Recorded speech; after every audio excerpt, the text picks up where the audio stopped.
കർമ്മേലിലെ ബലി. 1 രാജാക്കന്മാർ 18-16 മുതൽ 40 വരെയുള്ള വാക്യങ്ങളിൽ കർമ്മേലിലെ ബലിയെ വിവരിച്ചിരിക്കുന്നു. അതിന്റെ ഒരു ദൃശ്യാവിഷ്കാരം ഇന്ന് ഞങ്ങൾ ഇവിടെ അവതരിപ്പിക്കുന്നു. സീദോൻ രാജാവിന്റെ മകളായ ഇസബേലിനെ വിവാഹം കഴിച്ചതോടെ ആഹാബ് രാജാവ് യഹോവയെ വിട്ട് ബാലിനെ ആരാധിച്ചു. ഇസബേൽ യഹോവയുടെ പ്രവാചകന്മാരെ കൊന്നൊടുക്കി. അപ്പോഴാണ് തിശ്ബ്യനായ ഏലിയ മഴ പെയ്യുകയില്ല എന്ന് ശപിച്ചത്. ഇപ്പോൾ 3.5 വർഷമായി ദേശം വരണ്ടുണങ്ങി.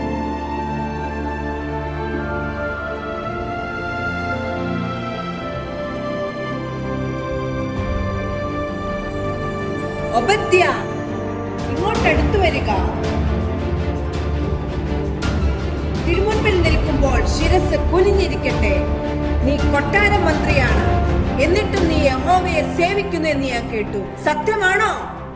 മഹാറാണി, ഞാൻ ബാല്യം മുതൽ യഹോവയെ ഭയപ്പെടുന്നു. ധിക്കാരി, എന്റെ മുഖത്ത് നോക്കി നീ അത് പറയുമോ? എന്റെ 450 ബാലിന്റെ പ്രവാചകന്മാർക്കും 400 അശേര പ്രവാചകന്മാർക്കും ഞാൻ ഇവിടെ ഭക്ഷണം കൊടുക്കുന്നു. എന്നിട്ടും നീ ആ താടിക്കാരൻ ഏലിയായുടെ ദൈവത്തെയാണോ ആരാധിക്കുന്നത്? അവിടുന്ന് ക്ഷമിക്കണം. പക്ഷേ അങ്ങ് യഹോവയുടെ പ്രവാചകന്മാരെ കൊല്ലാൻ തുടങ്ങിയപ്പോൾ ഞാൻ 100 പേരെ 50 ഗുഹകളിൽ ഒളിപ്പിച്ചു. അപ്പവും വെള്ളവും കൊടുത്ത് രക്ഷിച്ചു. എന്റെ ദൈവത്തോടുള്ള കടമ ഞാൻ ചെയ്തു. എന്താ നീ എനിക്കെതിരെ പ്രവർത്തിച്ചോ? കാവൽക്കാരെ, ഇവനെ പിടിക്കേ. അവനെയും അവൻ ഒളിപ്പിച്ച നായ്ക്കളെയും ഞാൻ ഇന്ന് കൊല്ലും.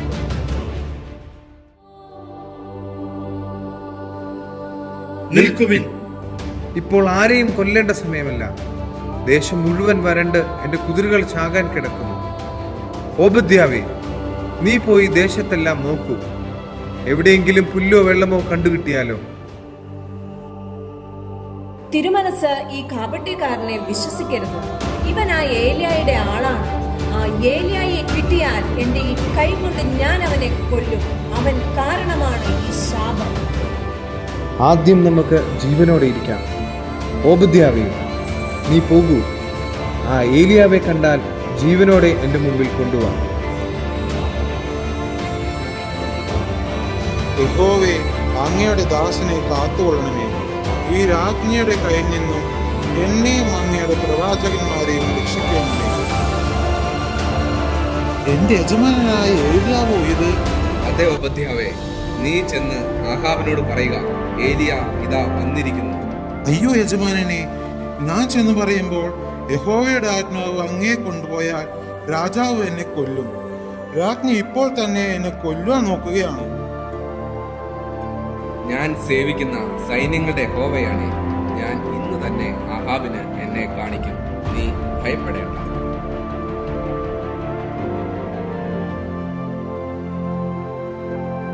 ഇസ്രായേലിനെ കഷ്ടപ്പെടുത്തുന്നവനെ, നീ തന്നല്ലയോ ഇത്? ഞാനല്ല ഇസ്രായേലിനെ കഷ്ടപ്പെടുത്തുന്നത്. നീയും നിന്റെ ഭവനവും യഹോവയെ വിട്ട് ബാലിനെ പിന്തുടർന്നതുകൊണ്ടാണ്. ഇപ്പോൾ എല്ലാ ഇസ്രായേലിനെയും ഇസബേൽ ഊട്ടുന്ന 850 വ്യാജ പ്രവാചകന്മാരെയും കർമ്മേൽ പർവ്വതത്തിൽ വരുത്തുക. എത്ര നാൾ നിങ്ങൾ 2 തോണിയിൽ കാലുവയ്ക്കും? യഹോവ ദൈവമെങ്കിൽ അവനെ അനുഗമിക്കുകയും ബാൽ ദൈവമെങ്കിൽ അവനെ അനുഗമിക്കുകയും. നമുക്ക് പരീക്ഷിക്കാം. രാജാവെ, 2 കാളക്കുട്ടികളെ തരുവിൻ. ഒന്ന് ബാലിന്റെ പ്രവാചകന്മാർക്കും ഒന്ന് എനിക്കും. 2 പേരും ബലി അർപ്പിക്കട്ടെ. ആരുടെ ദൈവം തീ അയച്ച് ബലി ദഹിപ്പിക്കുന്നുവോ അവൻ തന്നെ ദൈവം.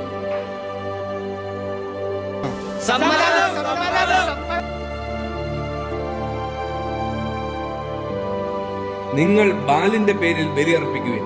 തീ മാത്രം ഇടരുത്. ആദ്യം നിങ്ങളുടെ ദൈവത്തെ വിളിക്കൂ. ശരി, ബാലാണ് യഥാർത്ഥ ദൈവമെന്ന് ഇന്ന് തെളിയും. എല്ലാവരും കൂടെ വിളിക്കൂ. ബാലേ, ഞങ്ങൾക്ക് ഉത്തരമല്ലണമേ. ബാലേ, ഞങ്ങൾക്ക് ഉത്തരമല്ലണമേ.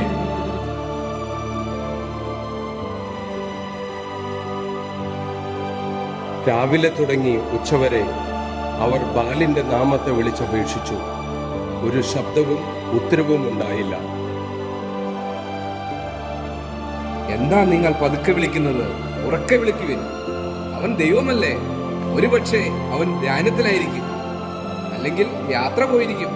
ഇനി ഉറങ്ങുകയാണെങ്കിലോ? ബാലേ ഉണരണമേ, ബാലേ ഉണരണമേ.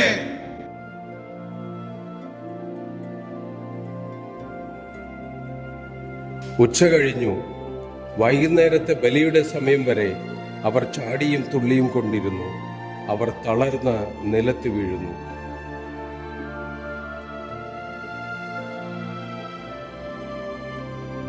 മതി മതി, ഇനി നിങ്ങൾ എന്റെ അടുക്കൽ വരുവിൻ.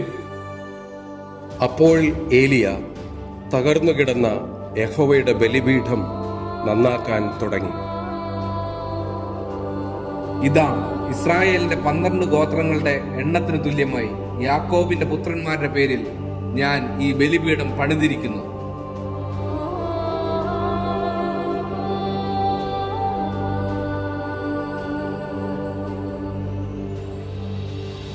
ഇതാ, ബലിപീഠത്തിന് ചുറ്റും 2 സയാവിത്ത് വിതയ്ക്കാവുന്ന വലുപ്പത്തിൽ കിടങ്ങും കുഴിച്ചിരിക്കുന്നു.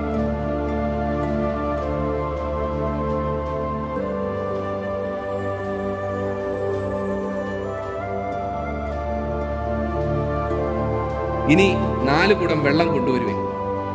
ബലിയുടെ മേലും വിറകിന്റെ മേലും ഒഴിക്കുവിൻ.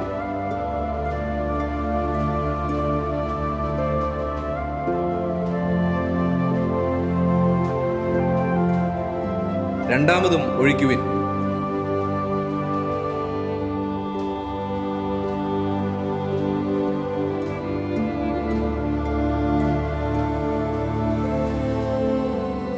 മൂന്നാമതും ഒഴിക്കുവിൻ.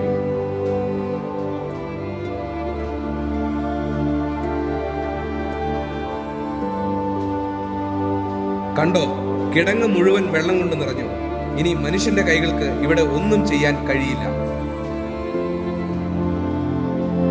വൈകുന്നേരത്തെ ബലിയുടെ സമയമായി. ഏലിയ ബലിപീഠത്തിനരികെ ചെന്ന് നിന്നു. അബ്രാഹാമിന്റെയും ഇസ്ഹാക്കിന്റെയും യാക്കോബിന്റെയും ദൈവമായ യഹോവേ, നീ ഇസ്രായേലിന്റെ ദൈവമെന്നും ഞാൻ നിന്റെ ദാസനെന്നും നിന്റെ കൽപ്പനപ്രകാരമാണ് ഞാൻ ഇതൊക്കെയും ചെയ്തതെന്നും ഇന്ന് എല്ലാവരും അറിയുമാറാകട്ടെ. യഹോവേ, എനിക്ക് ഉത്തരമരുളണമേ.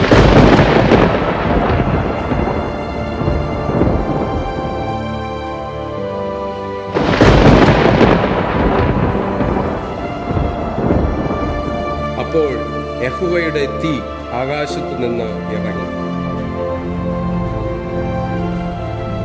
ആ തീ ഹോമയാഗവും വിറകും കല്ലും പൊടിയും കിടങ്ങിലുണ്ടായിരുന്ന വെള്ളവും എല്ലാം ദഹിപ്പിച്ചു.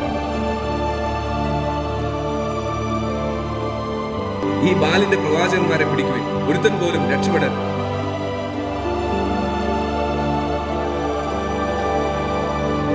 എത്ര വലിയ ആൾക്കൂട്ടമുണ്ടെങ്കിലും ഉച്ചത്തിൽ നിലവിളിച്ചാൽ സത്യം സത്യമായി നിലനിൽക്കും. സത്യേക ദൈവം കർത്താവും. എത്ര കാലം നിങ്ങൾ 2 തോണിയിൽ കാലുവയ്ക്കുമെന്ന് ഏലിയ ചോദിച്ചത് ഇന്നും പ്രസക്തമാണ്. ശരിയെ തിരഞ്ഞെടുക്കുവാൻ വൈകരുത്. ഇരട്ട മനസ്സ് നാശത്തിലേക്ക് നയിക്കും. മനുഷ്യയുക്തിയിൽ അസാധ്യമായത് ദൈവത്തിന് ഏലിയ വിട്ടുകൊടുത്തു. പൂർണ്ണ സമർപ്പണം ഉള്ളിടത്ത് മാത്രമേ അത്ഭുതം സംഭവിക്കുകയുള്ളൂ. ആർപ്പുവിളിയല്ല, ആത്മാർത്ഥതയാണ് വേണ്ടത്. ദൈവം ശബ്ദം നോക്കുന്നില്ല, ഹൃദയം നോക്കുന്നു. ആൾക്കൂട്ടം എവിടെ നിൽക്കുന്നു എന്നല്ല, സത്യം എവിടെ നിൽക്കുന്നു എന്ന് നോക്കി ഉറച്ചു നിൽക്കുക. ഈ ദൃശ്യാവിഷ്കാരത്തിലൂടെ ഏലിയാവിന്റെ തീക്ഷ്ണമായ വിശ്വാസവും ഉറപ്പുമാണ് പ്രകടമാകുന്നത്. അതുപോലെ നാമും കർത്താവ് യേശുക്രിസ്തുവിൽ മാത്രം ആശ്രയിച്ച് അവനിൽ അടിയുറച്ച് വിശ്വസിക്കണമെന്ന് ഉത്ബോധിപ്പിച്ചുകൊണ്ട് നിർത്തട്ടെ. ദൈവനാമം മാത്രം മഹത്വപ്പെടട്ടെ.